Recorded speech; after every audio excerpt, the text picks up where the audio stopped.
والسلام دنیا میں تشریف لائے تو اس وقت آسمانی آخری مذہب عیسائی مذہب تھا.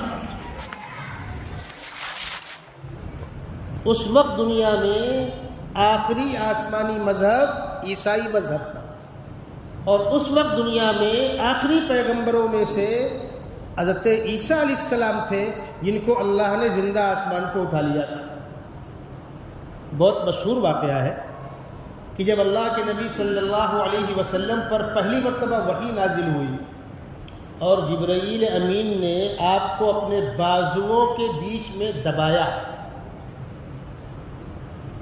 اور آپ کے اوپر قرآن نازل ہوا، تو ایک تو جبرائیل امین کا دبانا، جیسے ہم کسی بچے کو پیار میں لے کر تھوڑا سا دبا دیتے ہیں محبت میں تو بچے کا تو کام ہو جاتا ہے، تو فرشتے نے بہت لحاظ کرتے ہوئے دبایا تھا، لیکن جبرائیل امین کی طاقت آقا صلی اللہ علیہ وسلم بالکل ٹوٹ گئے تھے، تھک گئے تھے. اور اوپر سے قرآن کا نزول جس کے وزن کا تعارف قرآن کرا رہا ہے، لو انزلنا هذا القرآن على جبل لرأيته خاشعا منصدعا من خشية الله، اگر ہم نے اس قرآن کو کسی پہاڑ پہ اتارا ہوتا اس بوجھ سے پہاڑ بیٹھ گیا ہوتا. اس کنڈیشن میں آقا صلی اللہ علیہ وسلم غار حرا سے لوٹ کر اپنی زوج محترمہ بی بی خدیجہ کبریٰ رضی اللہ تعالی عنہا کے پاس آئے گھر میں اور فرمایا زملونی زملونی لقد خشیت علی نفسی، مجھے چادر اڑا دو، مجھے گھبراہٹ ہو. انہوں نے آپ کو چادر اڑا دی، سرہانے پر آ کر بیٹھ گئی، سر سہلاتی رہی، تسلی کے کلمات کہتی رہی. آقا صلی اللہ علیہ وسلم کی اس مشکل گھڑی میں اس خاتون نے جو کلمات کہے ہیں سونے کے حروف سے لکھے جانے کے لائق. بڑے بڑوں نے یہ بات لکھی ہے کہ دعوت کے اندر داعی کے کردار کی طاقت ہوتی ہے، بیان کرنے والے کی زبان کے پیچھے بیان کرنے والے کے کردار کی طاقت ہوتی ہے. تو بی بی خدیجہ فرما رہی ہیں کلا واللہ لا یخزیک اللہ ابدا، آپ کے اوپر شیطان کا حملہ ہو جائے، کسی غلط چیز کا حملہ ہو جائے، یا خدا نہ خواستہ آپ کو کوئی رسوا کرنے میں کامیاب ہو جائے، ایسا نہیں ہو سکتا. آپ بالکل فکر نہ کریں. کیوں؟ انک لتصل الرحم، آپ صلہ رحمی کرتے، وتحمل الکل، بوجھوں کو اٹھا لیتے، وتقری الضیف، پردیسی مہمانوں کی مہمان نوازی کرتے، وتعین علی نوائب الحق، حق کی خاطر کمزور کو سپورٹ کر کے ظالم کو ظلم سے روکتے. ذرا ان صفات پر کچھ گفتگو ہو جائے. لتصل الرحم، صلہ رحمی کرتے. یہ صلہ رحمی کیا ہے؟ آپ جس خاندان کے ہوں گے، کوئی بھائی ہے، کوئی بہن ہے، چاچا ہے، پھوپھی ہے، خالہ ہیں، ماموں ہیں، پٹی دار ہیں، پڑوسی ہیں، محلے کے لوگ ہیں، عام طور پر خاندان والوں سے کچھ نہ کچھ نرم گرم چلتا رہتا ہے، ٹن پھس، کھیتی میں 2 فٹ ادھر یا ادھر، بٹوارے میں ادھر کی ادھر، کہیں نہ کہیں منہ پھولا رہتا ہے. اور ایسا ہوتا ہے کہ ایک دادا کی اولاد 2 نسل جاتے جاتے کوئی خوشحال کوئی بدحال. اب خوشحالوں کے دماغ آسمان پہ، وہ اپنے خاندان کے غریبوں کے ساتھ ذلت کا سلوک کرنا چاہتے ہیں، دبانا چاہتے ہیں، اور خاندان کا غریب بھوکا سو جائے گا، سیٹھ صاحب کی ذاتی والی باتیں نہیں برداشت کرے گا. خاندان میں آپس میں اس بنیاد پر ٹکراؤ رہتا ہے. ہم کیا کرتے ہیں؟ ارے ہم ملنے گئے تھے، ہم کو پلٹا دیا، ہمارا شادی کارڈ پلٹا دیا، ہمارے ابا کی مٹی میں نہیں آئے، ہمارے بلانے پر نہیں آئے، تو ہم کیوں ان کے یہاں جائیں؟ یعنی وہ جو ہمارے ساتھ سلوک کریں گے ہم ان کے ساتھ وہی سلوک کریں گے. اللہ کے نبی صلی اللہ علیہ وسلم فرماتے ہیں لیس المواصلۃ بالمکافات، صلہ رحمی مکافات کا نام نہیں ہے کہ جیسا وہ کریں گے ویسا ہم کریں گے، نہیں، صلہ رحمی اس کا نام ہے وہ تمہیں کاٹے تم ان کو جوڑو۔ تم کو اللہ نے صاحب حیثیت بنایا ہے، مالدار بنایا ہے، وہ تمہارے منہ پر تعریف نہیں کرنے والے، کہیں نہ کہیں برائی کرتے ہوں گے، لیکن رشتے کا احترام کرتے ہوئے تم اپنی ذمہ داری پوری کرو، ضرورت مندوں کی خدمت کرو۔ تمہاری بہن ہے، تمہاری بھتیجی ہے، تمہاری خالہ ہے، تمہاری پھوپھی ہے، گھروں میں حالات خراب ہیں، تم کو اللہ نے نوازا ہے، پہنچا کر دو۔ میں آپ کو واقعہ سناؤں، دو بھائیوں میں آپس میں جھگڑا ہو گیا، 36 کا آنکڑا۔ چھوٹے بھائی نے بڑے بھائی سے کہا کہ آئندہ دروازے پہ میرے آنا مت، مر جاؤں تو کندھا دینا مت ہوتے۔ اب بڑے بھائی صاحب حج کرنے جا رہے تھے، میرے پاس آئے، کہنے لگے سب سے مل لیا ہوں، اس کے پاس جانے کی ہمت نہیں پڑ رہی، اس لیے کہ اس نے بولا ہے کہ آؤ تو بگا دوں گا، میرے جنازے کو کندھا مت دینا، میں کیا کروں؟ میں نے کہا اس کے باوجود آپ جائیے، آٹو والے سے کہیے گا کہ پلٹانا مت، کھڑے رہنا، اگر عزت سے بیٹھا لیں گے، پانی پوچھیں گے تو آٹو کو پلٹا دینا، اور اگر کھڑے کھڑے واپس کر دیں گے تو آٹو چھوڑنا مت۔ یہ گئے دونوں شوہر بیوی، اور وہی ہوا، انہوں نے گھر کے اندر نہیں لیا، آنا مت، تم سے میرا کوئی تعلق نہیں۔ انہوں نے کہا بھائی حج کرنے جا رہا ہوں، تکلیف ہو تو معاف کر دینا۔ بولے کوئی ضرورت نہیں آنے کی، چلو۔ انہوں نے باہر بڑے بھائی کو پلٹا دیا، وہ لوٹ کے میرے پاس آئے، کہنے لگے آپ نے صحیح کہا تھا کہ آٹو مت پلٹانا۔ میں نے کہا ان کا عمل ان کے ساتھ، آپ نے جو کیا اس کا نام ہے صلہ رحمی، وہ کاٹتا ہے آپ جوڑیے، ختم بات۔ اسلام نے اس کو بہت اہمیت دی۔ بیوی خدیجہ فرما رہی انک لتصل الرحم، ہم طاقتور ہیں، دائیں بائیں کوئی کمزور چل رہا ہے، ابھی بڑا مجمع ہوتا ہے نا، مسجد سے نکلنا ہے، اب بیچارے کوئی ضعیف ہے، ان کو نکلنا ہے اور آپ کو بھی نکلنا ہے، نکلنے کے بعد باہر کھڑے ہو کر آپ آدھا گھنٹہ بنگس کریں گے، لیکن گیٹ میں آپ دھکم دھکی ضرور کریں گے، غلط۔ کمزور کو نکل جانے دو، معذور کو نکل جانے دو، بس میں آپ چڑھ رہے ہیں اتر رہے ہیں، کوئی کمزور بھی ہوگا، لیڈیز بھی ہوگی، گودے بچہ بھی ہوگا، انتظار کر لیجئے۔ حتیٰ کہ ٹرین میں سیٹیں فکس ہیں، میری سیٹ پر میں بیٹھوں گا، آپ کی سیٹ پر آپ بیٹھیں گے، فلائٹ میں سیٹیں فکس ہیں، میری سیٹ پر میں بیٹھوں گا، آپ کی سیٹ پر آپ بیٹھیں گے، لیکن جلدی چڑھنے کے لیے ایک پہ ایک چڑھے جا رہے ہیں، غلط۔ آپ دائیں بائیں دیکھیے، اللہ نے ہم کو ہاتھ پیر مضبوط دیے ہیں، کسی کمزور کا بوجھا اٹھا کر کے خدمت کر کے دعائیں لے لو، کیا مشکل ہے؟ وَتَقْرِضْ ضَعِيف، کسی کو کھلا کر خوش ہوئیے۔ اب تو رواج نہیں رہا، پہلے دیہاتوں میں کوئی اجنبی آدمی دکھا مسجد میں، چلو گھر لے گئے، جو اللہ نے دیا چٹنی روٹی گڑ کھلا کر پانی پلا دیا، دودھ دہی مٹھا گھی جو توفیق ہوا کھلا کر کے مہمان کو کم سے کم پیٹ کا سہارا کر دیا، اس کی بہت اہمیت ہے۔ وَتُعِينُ عَلَى نَوَائِبِ الْحَقِّ، ایک آدمی کمزور ہے، دوسرا اس پر ظلم کر رہا ہے، وہ کمزور فریاد کرتا ہے۔ اس بات کو بہت غور سے آپ سنیے گا، ہمارا دیندار طبقہ اس کو گرا ہوا کام سمجھتا ہے، کسی کمزور کو انصاف دلانے کے لیے بیٹھک کرنا اور پنچایت کرنا اور دباؤ ڈالنا، اس کو دین کا کام سمجھا ہی نہیں گیا۔ یہ کون کرتا ہے؟ وہی سیاسی لوگ، وہی روڈ چھاپ لوگ، تو صحیح غلط جو چاہے فیصلہ کرے، پکش کرے۔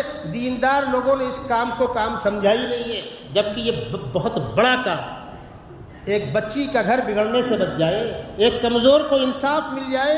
آپ کھڑے ہوئیے، دباؤ کا استعمال کیجئے، تعلقات کا استعمال کیجئے، 4 لوگوں کو بلائیے۔ حضرت مولانا صدیق صاحب بانوی نور اللہ برکتہ، ان کا ایک واقعہ آپ کو سناتا ہوں۔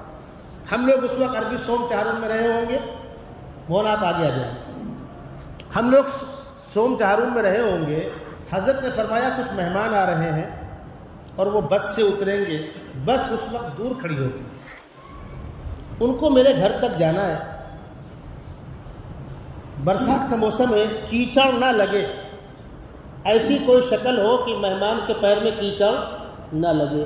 ہم سمجھے کوئی بہت بڑی بزرگ شخصیت ہوگی، مولانا صدیق صاحب ان کا احترام کر رہے ہیں۔ اس وقت گاؤں میں ٹریکٹر بھی نہیں تھا، بیل گاڑیاں تھیں۔ تو میں نے کہا حضرت ذہن میں بات یہ آتی ہے کہ بیل گاڑی لے کے ہم لوگ پہنچ جائیں، ہم خود گھسیٹ لیں گے اس کو، اور بیل گاڑی میں گدے ہم ڈال دیتے ہیں۔ حضرت نے فرمایا کہ ایک آدھ مرد ہوں گے، ایک آدھ عورتیں ہوں گی، اس میں ہم بیٹھال دیں گے ان کو، اور بیل گاڑی گھسیٹ کر آپ کے گھر تک پہنچا دیں گے۔ ہمارے پیروں میں کیچڑ لگے گا، ہم بات دھو لیں گے۔ کہنے لگے ٹھیک ہے۔ ہم لوگ گئے، بیل گاڑی لیا، مدرسے سے کافی دور بس کھڑی تھی، بس آ کے رکی، ہم نے آواز دیا بھائی فیروز آباد سے کون آیا، فیروز آباد سے کون آیا؟ انہوں نے کہا ہم لوگ آئے۔ ہم نے کہا حضرت نے یہ بیل گاڑی بھیجی ہے، اس میں آپ بیٹھ جائیے۔ وہ بیٹھ گئے۔ ہم لوگوں نے گھسیٹ کر بیل گاڑی حضرت کے گھر تک پہنچا دی۔ بیل گاڑی والے کو بیل گاڑی دے دیا ہم نے۔ ذہن میں سوال رہا کہ یا اللہ، کوئی بڑی شخصیت دکھی نہیں ہم کو، کوئی بڑے عالم ہو، کوئی بہت بڑی شخصیت ہو۔ تو میں نے حضرت سے پوچھا حضرت اس اکرام کی وجہ، اس خصوصی اہتمام کی وجہ؟ تو پہلے انہوں نے ٹالنا چاہا، لیکن میں نے اصرار کیا۔ تو فرمایا بیٹا معاملہ یہ ہے کہ ایک بچی ہے جس کا باپ نہیں ہے، اس بچی کا رشتہ میں نے اس گھر میں کروایا ہے۔ حالات اتنے بگڑ چکے ہیں کہ اب بس طلاق ہونا ہی ہونا ہے۔ لڑکے والے لڑکی کو رکھنے کو تیار نہیں ہے، بیٹی بغیر باپ کی ہے، اور نکاح میں نے پڑھوایا ہے، میں نے پڑھایا ہے، رشتہ میں نے لگوایا تھا۔ میں نے ان سے کہا کہ ایک مرتبہ مجھ سے مل لیجئے، پھر آپ کو جو فیصلہ کرنا ہو کیجئے۔ بیٹا اس لیے خدمت کر رہا ہوں کہ بچی کا گھر اجڑنے سے بچ جائے۔ کون کہہ رہا ہے یہ بات؟ میں اپنے دیندار ساتھی سے پوچھتا ہوں، ہم نے کس کام کو کام سمجھا ہے؟ عبادات کو دین سمجھا ہے؟ یہ کام کون کرے گا؟ اور پھر کیا ہوا معلوم ہے؟ جب حضرت گھر پہ گئے تو اس خاندان کا جو سرپرست تھا وہ کھڑا ہوا اور اس نے کہا حضرت اب کچھ کہیں گے نہیں آپ، وہ لڑکی ہمارے گھر میں رانی بن کے رہے گی، اب طلاق کی بات نہیں آئی۔ حضرت نے ایک طرف خدمت کی اور بہت ممکن 2 رکعت نفل پڑھ کے اللہ سے مانگا ہو کہ خدا بندوں کے دل تو آپ کی انگلیوں کے بیچ میں ہے، ان کا دل نرم کر دے۔ ایک بے باپ کی بے سہارا بچی گھر اجڑنے سے بچ جائے، اس کے لیے ادارے کا وہ کتب کامل، شیخ کامل تڑپ رہا ہے۔ اس کو کہتے تعین علی نوائب الحق۔ اللہ کے نبی صلی اللہ علیہ وسلم کی اندر یہ صفات تھی۔ تو بیوی خدیجہ نے جو آپ کی صفات گنائی ہے، انک لتصل الرحم وتحمل الکیل وتقری الضعیف وتعین علی نوائب الحق، لکھنے والے لکھ رہے ہیں یہ اوصاف ہمارے داعیوں کے اندر آئیں گے تو دعوت میں طاقت پیدا ہوگی۔ چلیے اس واقعے کو یہیں روکتا ہوں، میں اگلی گفتگو کرنی ہے آپ سے۔ بی بی خدیجہ اللہ کے نبی صلی اللہ علیہ وسلم کو لے کر مکے میں ایک بزرگ تھے ورقہ ابن نوفل، ان کے پاس گئے۔ یہ ورقہ ابن نوفل دیندار آدمی تھے، اور اس وقت دنیا میں جو عیسائی مذہب رائج تھا اس پر وہ عمل کرتے تھے، اور بیوی خدیجہ کے چچا زاد بھائی تھے۔ آنکھ کی بینائی جا چکی تھی، بڑھاپا تھا۔ جا کر کہا کہ آج ان کے ساتھ یہ واقعہ ہوا ہے، آپ ذرا واقعہ سن لیجئے۔ اللہ کے نبی صلی اللہ علیہ وسلم نے پورا واقعہ سنایا، ایسا ہوا ایسا ہوا ایسا ہوا۔ تو ورقہ بن نوفل نے کہا یہ وہی فرشتہ ہے جو پچھلے انبیاء کرام کے پاس وحی لے کر آتا تھا، آج تمہارے پاس آیا ہے۔ اور فرمایا لو کنت حیا اذ اخرجتک قومک، ہائے افسوس پوری جوانی انتظار میں گزر گئی، آخری پیغمبر کا انتظار کرتا رہا، اب تمہارا وقت آیا ہے، اب میرا بڑھاپا ہے، کاش کہ میں اس وقت صحت مند رہتا جب تمہاری قوم تم کو نکالے گی، میں تمہارا ساتھ دیتا، اپنی آخرت بنا لیتا۔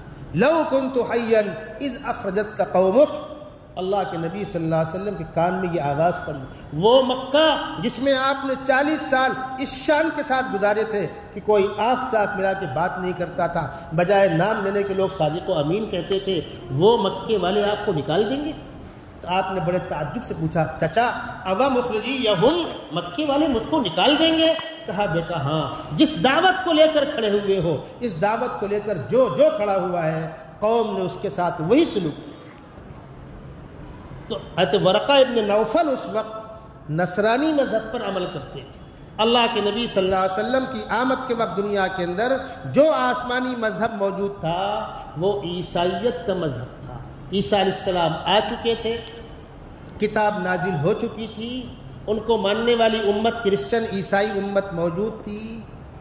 اب کوئی 1450 سال کے بعد کہے کہ میں عیسیٰ، دونوں میں کیا جوڑ ہے؟ ممکن نہیں. اب تم سر کے بل کھڑے ہو جاؤ عیسیٰ ابن مریم نہیں بن سکتے، وہ تو بغیر باپ کے پیدا ہوئے، ان پر کتاب نازل ہوئی ہے، وہ صاحب شریعت ہیں. کیا جوڑ تم میں اور ان میں؟ تقریباً یہی صورتحال امام مہدی کی ہے. امام مہدی سیدنا محمد رسول اللہ صلی اللہ علیہ وسلم کے خاندان کے ہوں گے، حسنی سید ہوں گے. کیوں ایسا ہوگا؟ اس کا بھی ایک پس منظر. سیدنا عثمان غنی رضی اللہ تعالیٰ عنہ کی شہادت کے بعد، دیکھیے جھولی والے آپ کے سامنے آ رہے ہیں، ذرا اس کو توجہ دیں آپ. سیدنا عثمان غنی رضی اللہ تعالیٰ عنہ کی شہادت کے بعد یہ مسئلہ الجھ کر رہ گیا تھا کہ قاتلین عثمان سے قصاص فوراً لیا جائے یا حالات سازگار ہونے کا انتظار کیا جائے. صحابہ میں سے بڑی تعداد وہ تھی جن کا کہنا یہ تھا کہ فوراً قصاص لے کر کے ان کو کیفر کردار تک پہنچایا جائے ورنہ یہ گندگی اور پھیلائیں گے. اور بعض اکابر کی رائے یہ تھی کہ ابھی حالات ذرا قابو میں نہیں ہیں، حالات قابو میں آئیں تو نپٹیں گے. لیکن ان سبائیوں، بلوائیوں اور قاتلین عثمان نے حالات سازگار نہیں ہونے دیے، اور وہ حالات پیدا ہوئے جن کو زبان پہ لاتے ہوئے روح کانپتی. حضرت عائشہ صدیقہ رضی اللہ تعالی عنہا، جن کی برات میں خداوند قدوس نے قرآن میں ایک رکوع نازل کیا ہے، جو پیغمبر کی چہیتی بیوی ہے، جب محدثین نے اکابر صحابہ کے طبقات طے کیے ہیں تو سب سے زیادہ پڑھا لکھا طبقہ صحابہ کا، جس کو مقام اجتہاد پر فائز شمار کیا گیا ہے، جس مقام پر خلفائے راشدین ہیں، اس مقام میں محدثین نے حضرت عائشہ صدیقہ رضی اللہ تعالیٰ عنہ کو رکھا ہے. وہ عام خاتون نہیں ہے، وہ حضرت علی کے پاس چل کر آ رہی ہیں کہ کوئی مصالحت کی شکل بنے. رات میں ہی لوگوں نے ادھر سے ادھر سے تماشا کیا اور رات کے اندھیرے میں شور ہوا، ہنگامہ ہوا، ادھر ہنگامہ ہوا انہوں نے حملہ کر دیا، ادھر ہنگامہ ہوا انہوں نے حملہ کر دیا. آپ سمجھ سکتے ہیں فسادات کیسے کرائے جاتے ہیں، ٹرینوں میں آگ کیسے لگائی جاتی ہے، اپنے ہی آدمی کو مار کر راتوں رات دنگے کیسے کرائے جاتے ہیں، وہ آپ سمجھ سکتے ہیں. رات میں تلواریں نکلی، صحابہ کا خون بہا. حضرت عائشہ رضی اللہ تعالیٰ عنہ جس اونٹ پر سوار تھی، اس اونٹ کے پیر کاٹ دیے گئے، اونٹ گرا، حضرت عائشہ کا ہودج گرا. جب صبح ہوئی تو حضرت علی کرم اللہ وجہہ چل کر آئے حضرت عائشہ کے پاس. ام المومنین، ہم سے یہ کہا گیا کہ آپ کے لوگوں نے ہم پر حملہ کر دیا، ہم تو دفاع کر رہے تھے. حضرت عائشہ نے فرمایا یہی بات تو یہاں کہی گئی کہ آپ کے لوگوں نے ہم پر حملہ کر دیا، ہم دفاع کر رہے تھے. حضرت علی نے کہا میں معذرت چاہتا ہوں. آپ نے فرمایا ہاں، لیکن عشرہ مبشرہ صحابہ کی لاشیں پڑی ہوئی تھی. حضرت طلحہ کی لاش پڑی ہوئی ہے عشرہ مبشرہ میں سے. حضرت حسن رضی اللہ تعالیٰ عنہ نے آواز دی ابا جان جنت کا دولہا پڑا ہوا ہے. حضرت طلحہ کے بارے میں اللہ نبی فرما رہے جس کو روئے زمین پر جنت کا دولہا دیکھنا ہو وہ طلحہ کو دیکھے. حضرت علی آتے ہیں، حضرت طلحہ کو جنگ احد میں دفاع کرتے ہوئے ہاتھ میں چوٹ آئی تھی، زندگی بھر ہاتھ نے کام نہیں کیا تھا، 80 بار آئے تھے. جس وقت دشمن تیر برسا رہے تھے آقا صلی اللہ علیہ وسلم پر، تو جو لوگ سینے کھڑے ہو کر کے بدن پر تیر روک رہے تھے اس میں حضرت طلحہ تھے.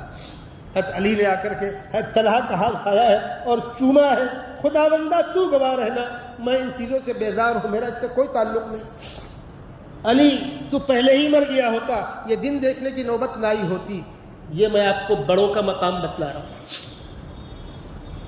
حضرت علی کرم اللہ وجہہ کی خلافت کے 5 سال ہیں، 35 سے 40 تک ایک دن لوگوں نے سکون سے بیٹھنے نہیں دیا.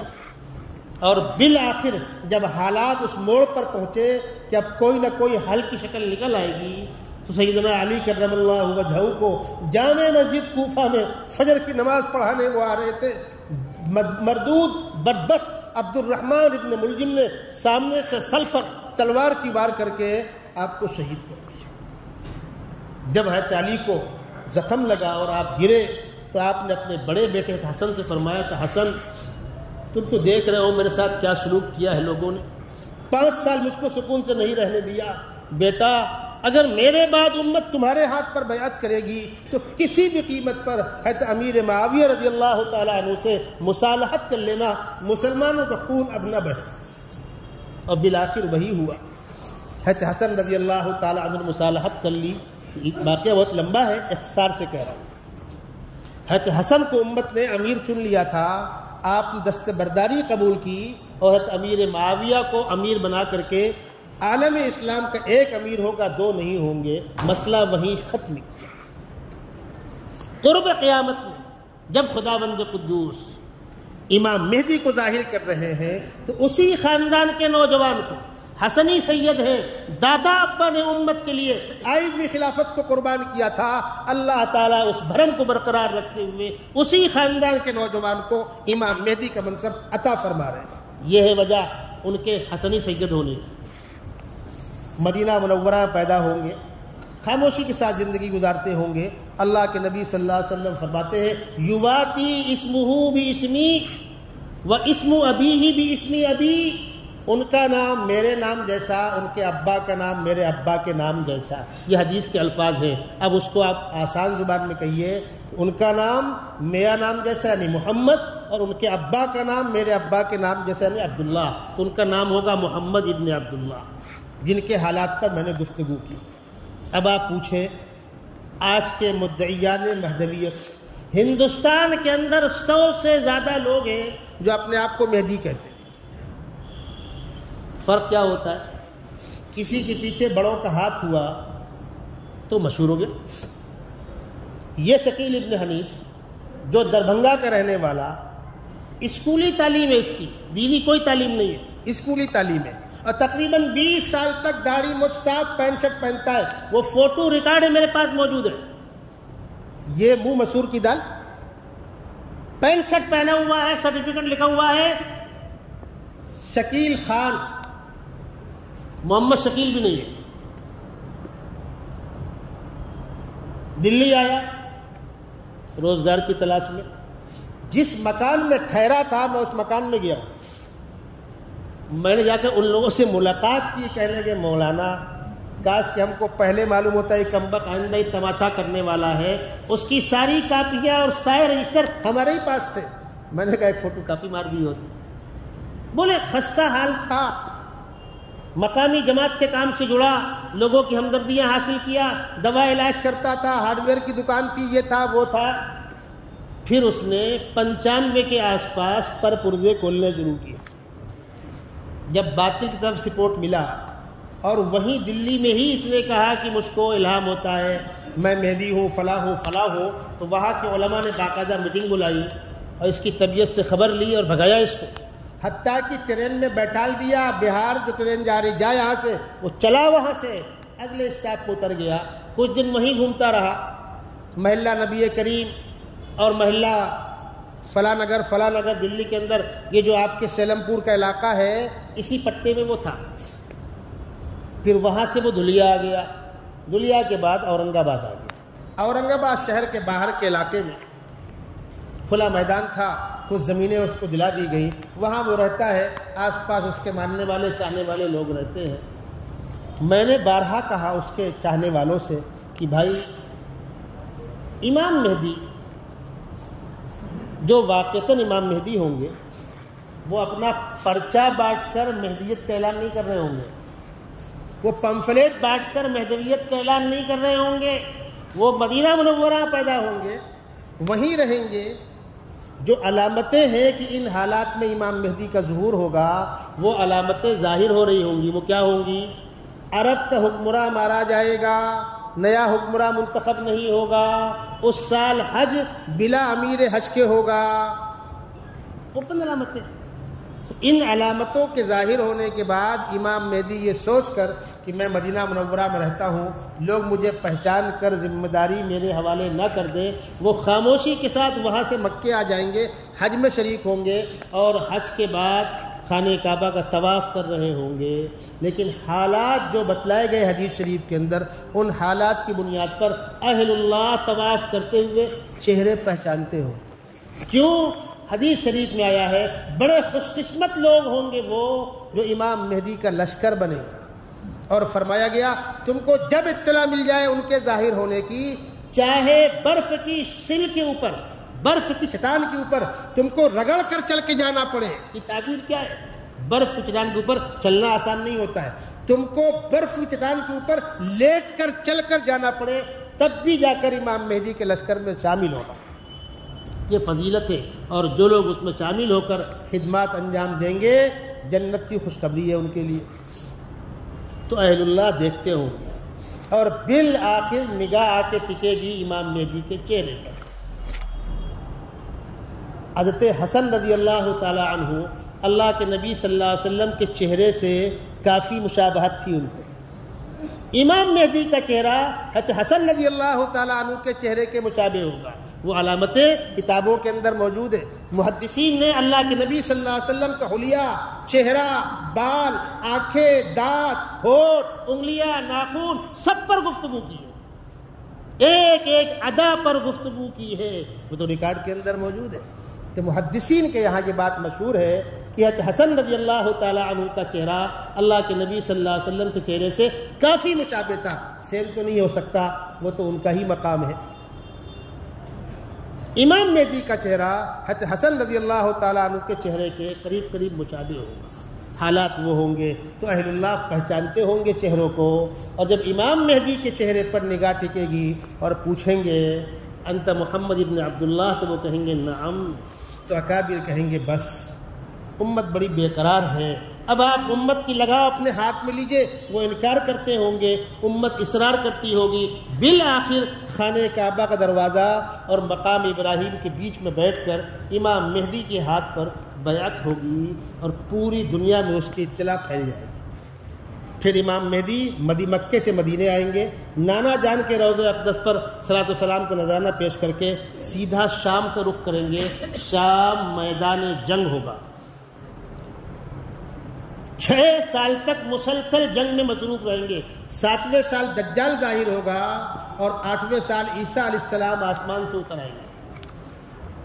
ذرا کوئی پوچھے ان سے، حضرت سے، کہ آج آپ 95 سے پرچار کر رہے ہو، 2024 چل رہا ہے، اور سنیے مزے کی بات، امام مہدی 90 سال اللہ کو پیارے ہو جائیں گے، 7ویں سال دجال، 8ویں سال عیسیٰ علیہ السلام کا نزول، پھر امام مہدی کا انتقال ہو جائے گا۔ اور آپ 95 کا دعویٰ کیا ہوا، تم کو تو 4-5 میں ہی روانہ ہو جانا چاہیے تھا، تمہارا زندہ رہنا تمہارے چہرے پر جوتا ہے۔ 2024 چل رہا ہے بھائی، اب بیچارہ کرے تو کیا کرے، مرے تو پھر حاصل، اس لیے کہ مرنے کے بعد سیدھا جہنم نہیں جانا ہے، اور جانا کہاں؟ جب تک یہاں مزہ کر لو تو مروں کیسے؟ اور نہیں مرتا تو وہ علامت تو کاٹ رہی ہے آپ کو نا بھائی۔ علامت موجود ہے کہ 8ویں سال عیسیٰ علیہ السلام کا نزول ہوگا، اور 90 سال امام مہدی کا انتقال ہو جائے گا۔ کیا ہے جوڑ ان دونوں میں؟ امام مہدی بیعت لینے کے بعد زندگی کے آخری لمحے تک اسلام کی خدمت، اسلام کا دفاع اور باطل سے مقابلے میں گزرے گا۔ آپ جو اپنے ایئر کنڈیشن روم سے باہر نکلنے کو تیار نہیں، اور پھر قرآن و حدیث کے اندر جو علامتیں آئی ہوئی ہیں، میں آپ لوگوں سے بھی کہہ رہا ہوں، عام بات کہہ رہا ہوں، اس سے ہٹ کر، شکیل سے ہٹ کر، ہمارے مصیبت یہ ہے کہ باطل نے کوئی بھی دعویٰ کر دیا تو کوا ناک لے گیا، ہم دوڑے باطل کے پیچھے۔ پہلے یہ طے تو کرو اس دعوے کے اندر طاقت کتنی ہے۔ مثال سمجھیے، ہمارے ایک طبقہ ہے بحث کرتا ہے، ہم کو بخاری سے روایت دکھاؤ، اچھی بات، بخاری مسلم میں دکھاؤ، ٹھیک ہے، صحیح ستہ میں دکھاؤ، ٹھیک ہے۔ یہ مطالبہ کرنے کا کسی کو حق ہے؟ یہ دعویٰ کرنے کا کسی کو حق ہے؟ قرآن میں دکھاؤ، میں شروع کرتا ہوں اوپر سے، قرآن میں دکھاؤ، ہم لگے ڈھونڈنے، حضرت قرآن میں کوئی آیت ہے کیا؟ حضرت قرآن میں کہیں، ارے عقل کے دشمن، کہیں یہ بات کہی گئی ہے کہ صرف خدا کو ماننا، پیغمبر کو نہیں ماننا؟ کلمہ سناؤ، لا الہ الا اللہ محمد رسول اللہ، اب کلمہ مکمل ہوا۔ قرآن سے پوچھو، اطیعوا اللہ واطیعوا الرسول ومن یعص اللہ ورسولہ ویتعد حدودہ، اللہ رسول کے اطاعت لازمی ہے، اللہ رسول کی نافرمانی گمراہی ہے۔ تو دین تو اللہ رسول سے مل کے بن رہا ہے، تو تنہا قرآن سے بات کیسے بنے گی؟ قرآن کہہ رہا ہے کہ پیغمبر ہمارے نمائندے، انزلنا الیک ذکر لتبین للناس، ہم نے قرآن اتارا ہے، آپ تشریح کریں گے اس کی۔ تو قرآن کی تشریح ملے بغیر، پیغمبر کی زبان سے نکلے ہوئے الفاظ کے بغیر قرآن کے نہ معنی طے ہوں گے، نہ مطالب طے ہوں گے، نہ مسائل نکلیں گے اس سے۔ اب باطل نے کہہ دیا قرآن سے دکھاؤ، تو آپ لگے پیچھے گھومنے۔ واجہ محلہ مسجد کے پاس ایک آدھ ہیں ایسے، اور آپ لوگوں کو اندازہ نہیں ہے، ہمیں پوری اطلاع ہے شہر میں کس کس محلے میں کون کون باطل کی کس تحریک کا علیہ کار۔ ہر بات بولی نہیں جاتی۔ ایک صاحب نے بتلایا کہ واجہ محلہ مسجد میں عصر کی نماز کے بعد باہر کھڑے ہو کر تماشے کرتا ہے وہ۔